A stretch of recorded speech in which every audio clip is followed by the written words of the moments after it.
Ladies and gentlemen, hello and welcome to the first episode of Sudan In Focus, weekly news magazine, which focuses on Sudan news and events, aiming to give Sudan TV audience a broad and first-hand information about what is going on.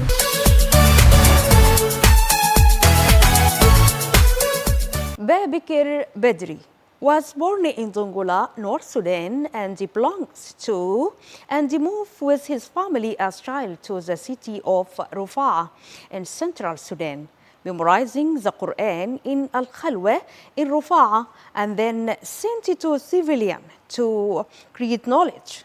He was severely affected by his sheikh in Al-Khalwa, Ahmed Hamid Al-Karras, especially in terms of exaggeration in upright and designs from disciplines. Citation needed, so Babakir says about his sheikh. Also, the conferences of Khalifa were overlays for 100 students. He had no assistant or anyone else.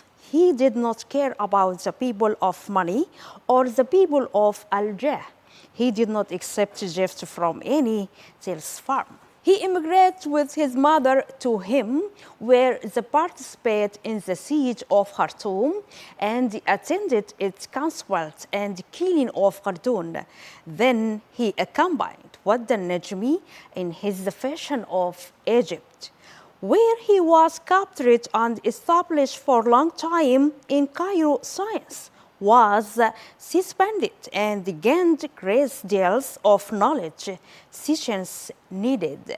And his students were not allowed to work on any wind farm, and he did not exploit them. He worked his home. He added it was preventing us from habits of restoration that led to finance such beings hands in the surface or the honest or sea, the lead of it, the meat of arms. He traveled to Aswan in his book, The History of My Life, who published after his death the letter of the travel. In period, he returned to Sudan in 1998 and responded to the call of Abdullah al-Khalifa. So he took up arms and attended the famous Karari site in the north of Durman, the site about which Tashar wrote the books War of River. Babakir al-Badri, with the help of Al-Colonial College, was able to build a school that credited with graduating scholars who played major role in Sudanese life. Early was mostly satisfied with the birth, the opened the first private scholar for girls in Sudan in 1903 and brought his daughter into Babakir Badri found strong accommodation, where he surfaced education, as the Sudanese at that time were afraid for women education. He began to work with students in the fields and the work and good understanding of people and their naturals enables to end again their side of the benefit of modern science that we efforts on people because of their double of internations of colonials, the Rufaa, against were the pioneers of women education in Sudan. Babakir Badri decided to open the first school for girls in Sudan, and these decisions of the either of the people of Rufaa or the English commerce. He asked the English knowledge available in universities for the years in 1905 and to them have all girls in the habit of for education. And a kind conference of the family ask for you is 10 pounds. Built on classroom educations came to for once in the Babakir Badri daughters became distinguished in the Rufaa community with their manner, knowledge, good management, beauty of their dress and the appearance. which declares Refit of Rufaa daughters to turn to education. After that, Babakir Badri became an inspector in Ministry of Knowledge, visited most of the directors of Sudan, and spent 10 years in the government corps in the remotes. He said in 1929 was aboard the government governance purpose effort of the Narmis Community College visit, which was in 1912.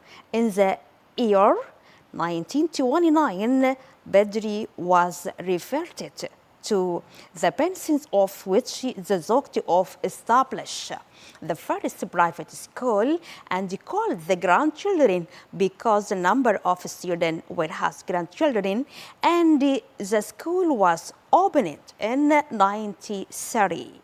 2 years later, some of the leaders of Omdurman, headed by Syed Abdullah al-Mahdi, offered him to transfer the school of grandchildren or open it for Omdurman, but it was not Susaya. Finally, Babakir Badri died in 1954, and this was a great loss for the community of Omdurman and the Sudanese nation in general.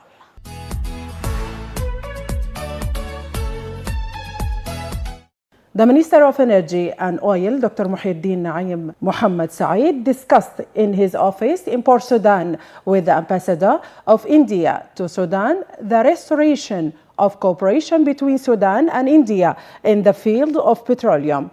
This came upon his receipt of the invitation from India to participate in the Indian Energy Week to be held in New Delhi in current February, affirming the ministry's participation with a high-level delegation of technician and financial personnel. He pointed out that this visit provides an opportunity to meet officials of the oil and natural gas cooperation between the two countries in the oil sector. It is to be noted that the Indian company was working in Sudan in the field of oil exploration and production, and that India was one of the first partners in extracting Sudanese oil with China.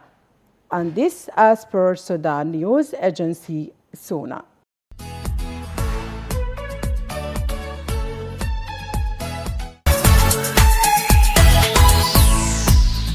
Sudan's army and RSF militia enter bone-breaking phase in Niyala and Port Sudan. After more than 2 years of brutal conflict, Sudan's war appears to have entered a bone-breaking phase marked by intensified attacks and a hardening of rival power structures.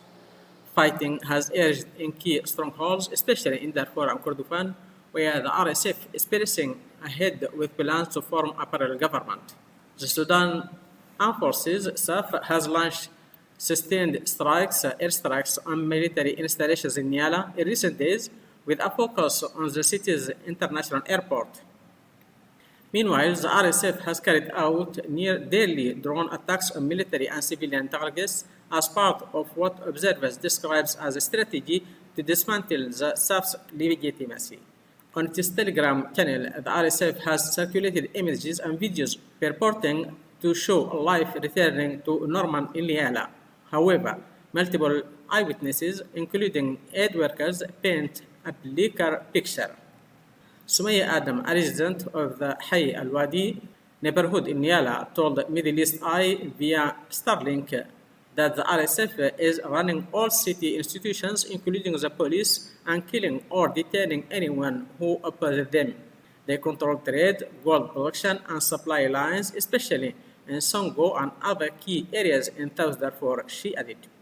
Another resident, who asked not to be named for security reasons, said that the city is in a state of fear. RSF claims Niyala is secure, but they rule by force. People are terrified. The SAF bombs the city, but the RSF violates human rights on the ground, he said. SAF air aid raids have targeted Niyala airport and its surroundings.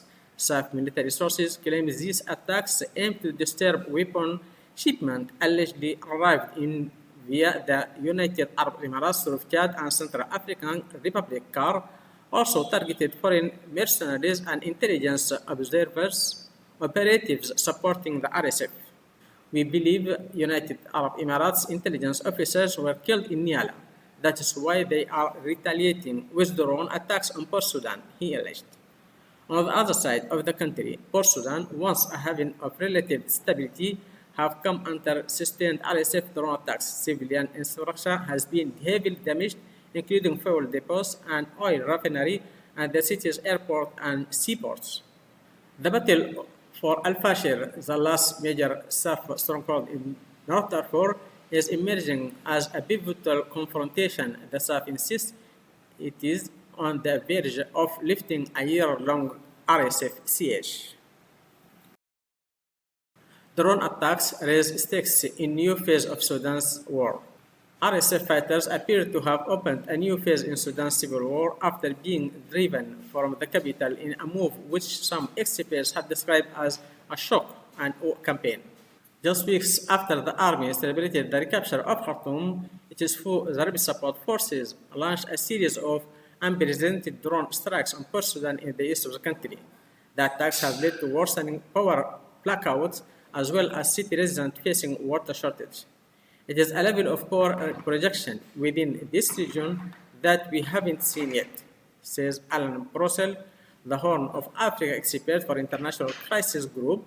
I think it raises the stakes quite a bit, he added. The barrage of attacks on the wartime capital and humanitarian hub signal the growth of advanced drone warfare in Africa. Drones have played an increasing role in the conflict, which has entered its third year. In recent months, the RSF has stepped up drone strikes on critical civilian infrastructure in army-controlled areas. That continued on Wednesday night with attacks on 3 power stations in the city of Omdurman, which lies across the Nile River from Khartoum. The damage has caused widespread electricity outage in the capital region. The RSF has previously used what are known as suicide or loitering drones, small UAVs with explosive payloads that are designed to crash into targets and can carry out coordinated attacks. The defense intelligence company JANS has determined them to most likely be sophisticated Chinese-manufactured CH-95 capable of long-range strikes. Jeremy Binney, an Africa and Middle East analyst and JANS, told the BBC that photos of what appear to be the remnant of the smaller kamikaze drone suggest they are probably a different version that the RSF had used before and might be better at penetrating air defenses because of their shape. This was such a shock and awe campaign that it has not only stunned SAF, I think it has also stunned Egypt, Saudi Arabia, others who were behind SAF, and remarks the entire war, says Mr. Boswell.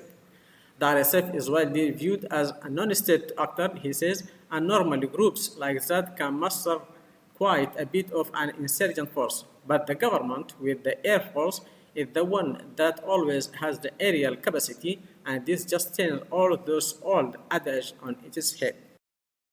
Sudan tells Arab Summit peace plan hinge on halting RSF external support. A Sudanese Sovereign Council member on Saturday demanded an end to foreign support for the paramilitary rapid support forces and the lifting of a siege on Al-Fashir city as condition for implementing a peace roadmap presented to the United Nations. Ibrahim Jabir, who represented Sudan at the 34th Arab Summit in Baghdad, said his government was committed to the plan. The government of Sudan is committed to implementing the roadmap presented to the United Nations and mediators, Jabir told the summit. This includes a ceasefire accompanied by the withdrawal of the rapid support forces from the areas and cities they occupy and the lifting of the siege on Al-Fashir. The roadmap also includes the return of displaced people and refugees, ensuring humanitarian aid access, and resuming a transitional political process with an independent technocratic civilian government, he said. This would follow a comprehensive Sudanese dialogue leading to elections. That cannot be achieved unless the supply of weapons and mercenaries to the militia, meaning the rapid support forces, by their regional backers is stopped. Only then can the implementation of the roadmap become possible, safeguarding Sudan's sovereignty, unity, the security of the Horn of Africa, and Red Sea security. Sudan has repeatedly accused the United Arab Emirates of supplying funds, weapons, and recruiting mercenaries for the RSF funneled through Chad. Khartoum also claims Kenya provides political cover for the RSF by hosting meetings for the group and its allies. Jabir urged Arab leaders and organizations at the summit to back a national solution which alone will lead to sustainable peace, whose impact will extend to the entire region, and called for contributions to Sudan's reconstruction.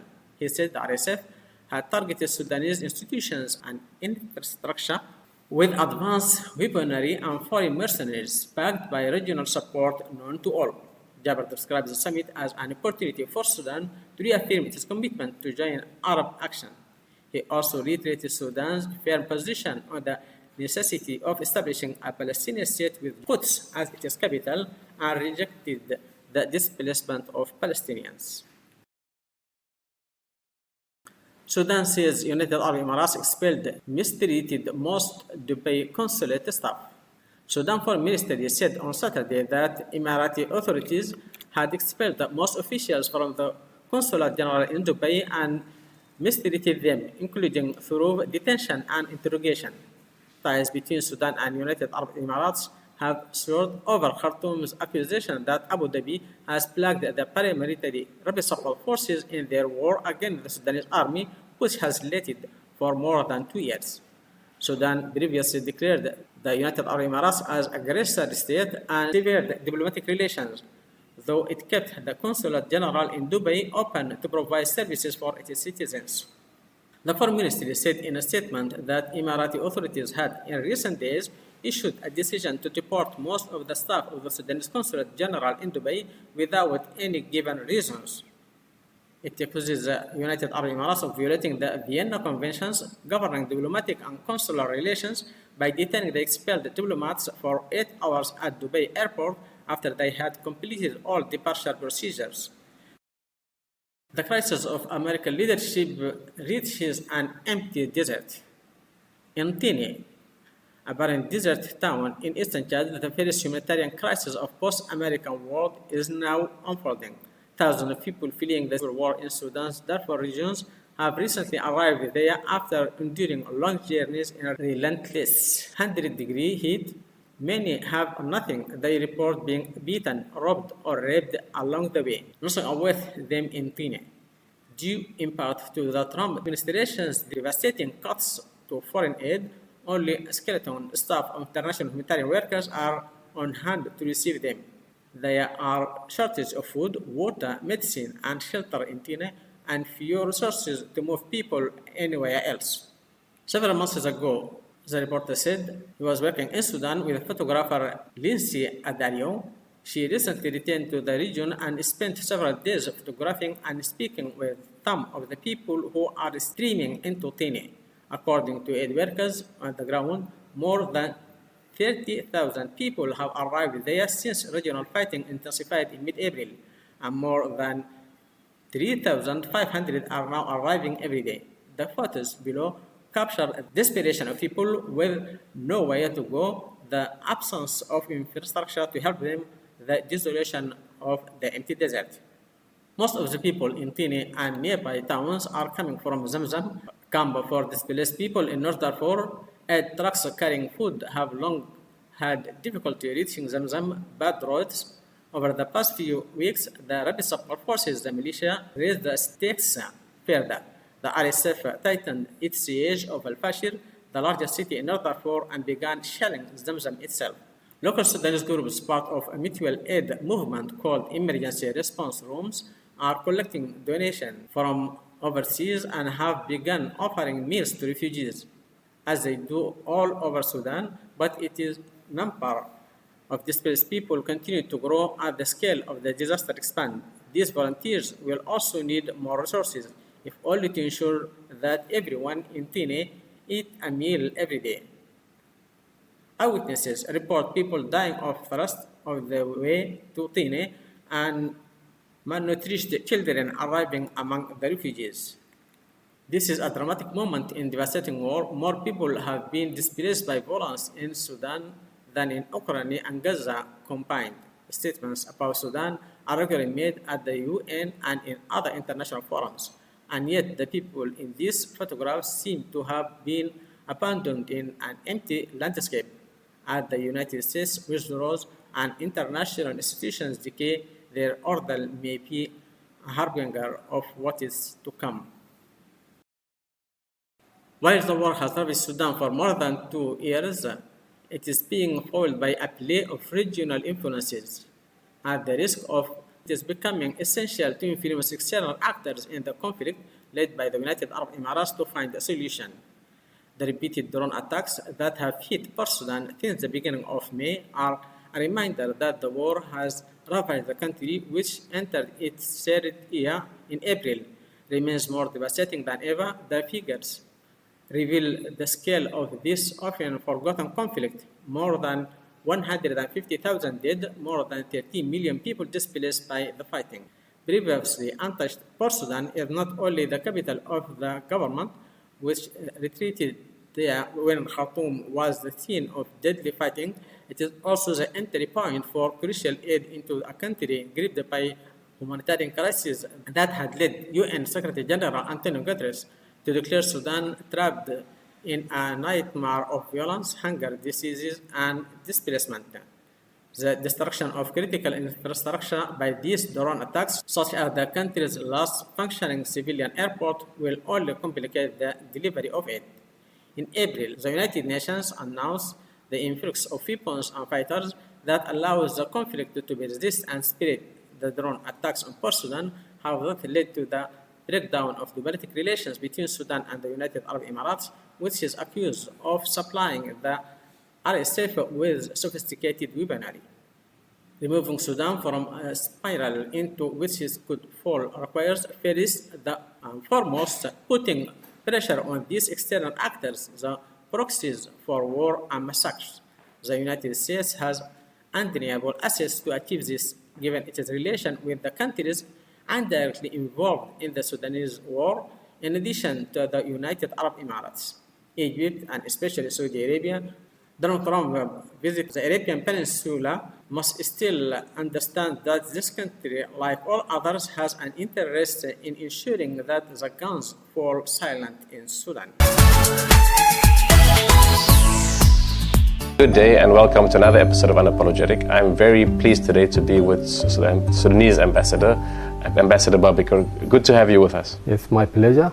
And thank you very much for having me. Thank you. We're going to be speaking quite a bit today. We're going to be speaking, obviously, the main topic of discussion is the Sudanese government taking the UAE to the ICJ for genocide. But we're also going to be speaking about the origins of the Sudanese conflict, atrocities by the RSF. We'll also ask questions about the actions of the Sudanese armed forces and try to give our audience an understanding about what's going on with the conflict, the challenges around the conflict, the role of international actors and everything else. So thank you for your time. Yes, pleasure.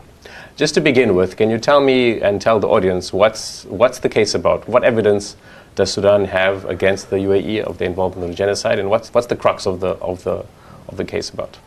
Thank you very much. Actually, I think the entire world now is aware of the huge body of evidence that is linking UAE directly to the atrocities that the RSF is perpetrating in Sudan.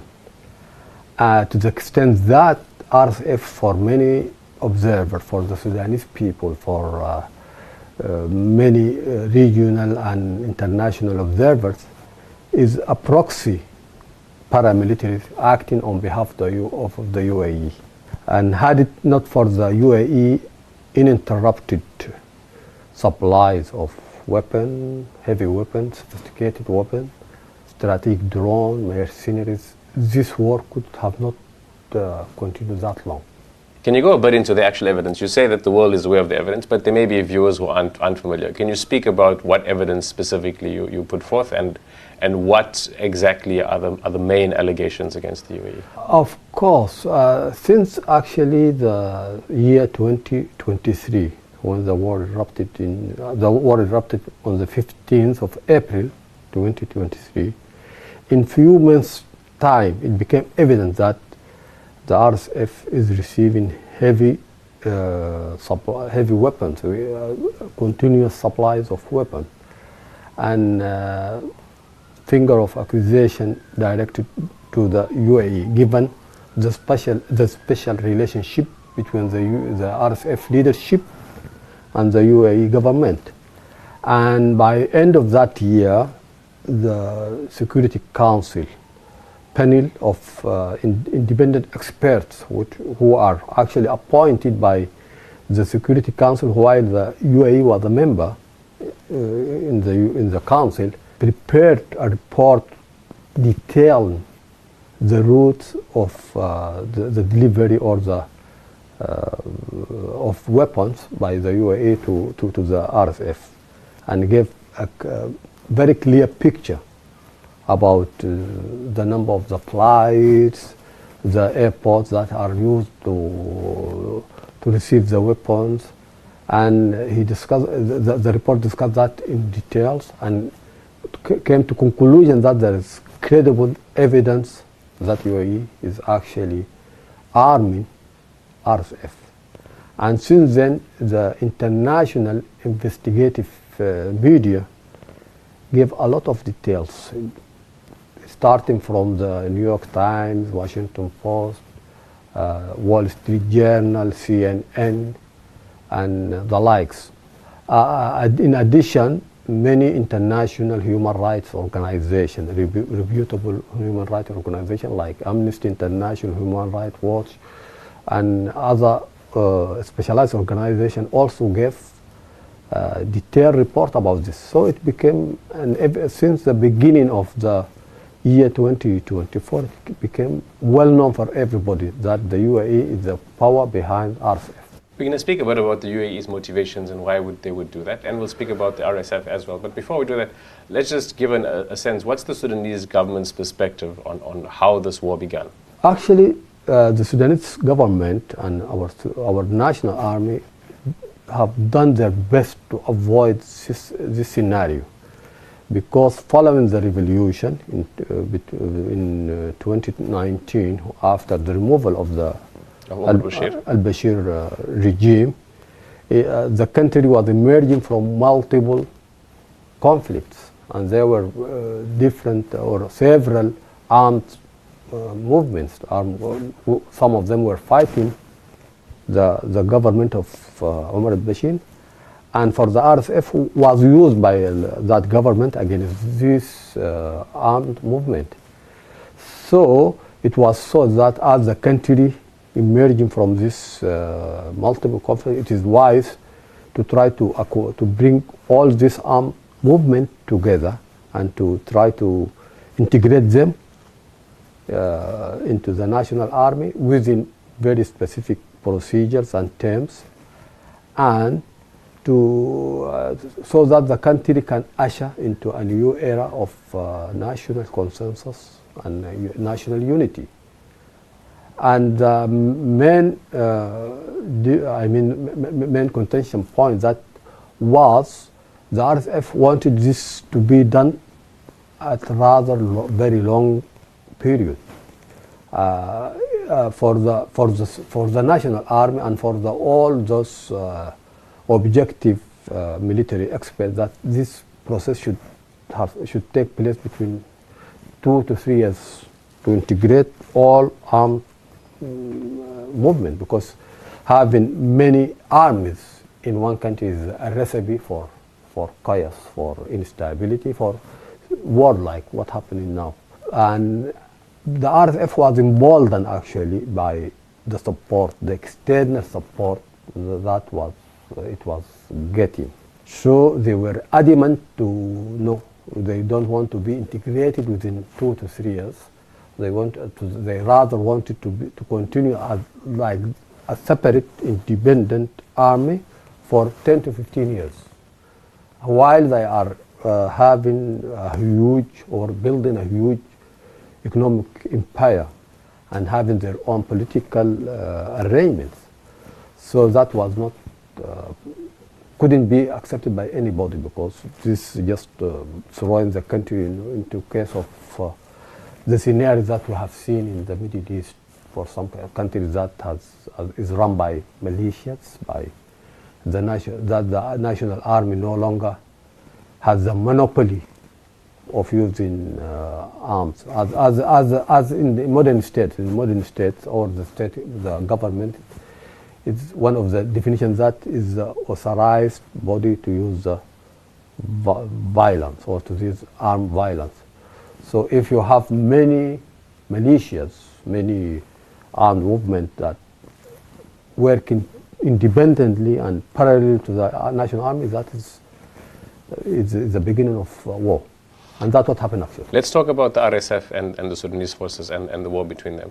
I want to go and I want you to kind of detail some of and give us a sense of the atrocities that it's been well cited by human rights organizations, by various media. There's also been human rights organizations who cited, I will say, much lesser atrocities, and atrocity is still an atrocity by the Sudanese forces. We'll speak about that in a bit. But before that, what sort of are the origins? Give us a sense of who the RSF are. Why they exist, why they are such a... I mean, you do say that they have a lot of support now from the UAE, but they've been around for a long time. What are their origins? Their origin, of course, it is known, it is Janjaweed.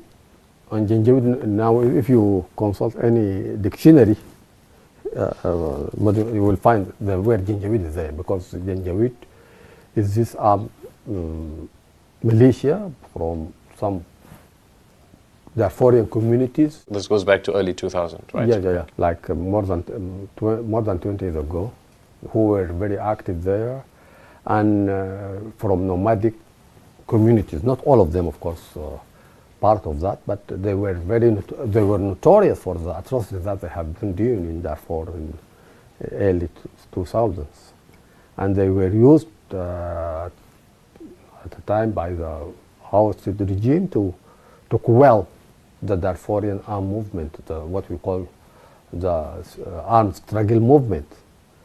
So, and they have been in existence for quite a long time actually, because their nature, their lifestyle is like that. Some of them, they use weapons of the way to get their living actually, and maybe even the late Libyan leader, Muammar Gaddafi, used them also in 1980s to fight against Chad. So there is a long history. I don't want to get into that, but that's their origin. And just they renamed themselves, but basically they are the same Janjaweed.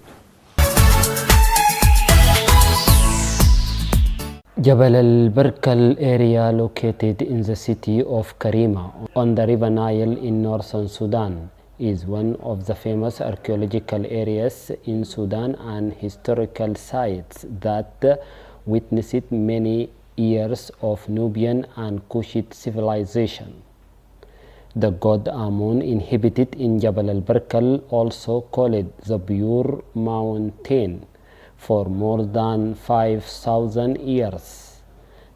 It contains many palaces, temples, pyramids, and administrative structures.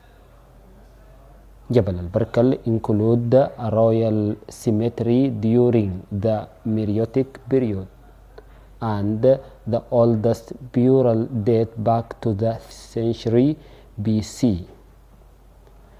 The pyramid of the Kushite king Taharqa is considered the largest pyramid built in Sudan. Jabal al-Barkal contains many landmarks that indicate the ancient trade movement that linked Central Africa, the Arabian Peninsula, and Egypt. It forms a passage for crossing the Nile to both banks. It's considered part of Naptan civilization.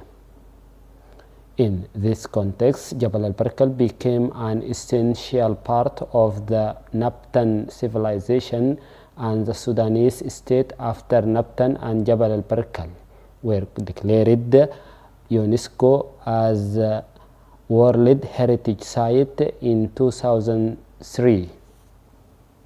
The mountain is associated with religious traditions and folklore, as it has been sacred since the era of the new kingdom, and it contains 13 temples, the largest and most famous of which is the temple dedicated to the god Amun-Ra. Jabal al-Barkal contains 31 temples and is distinguished by being an important religious center in Sudan. And its great importance lies in being a major site in the capital of Kushite state. In 2014, Jabal al-Barkal festival was launched, and at that time it formed a huge cultural and civilizational presence that indicated or that included many different arts.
سواه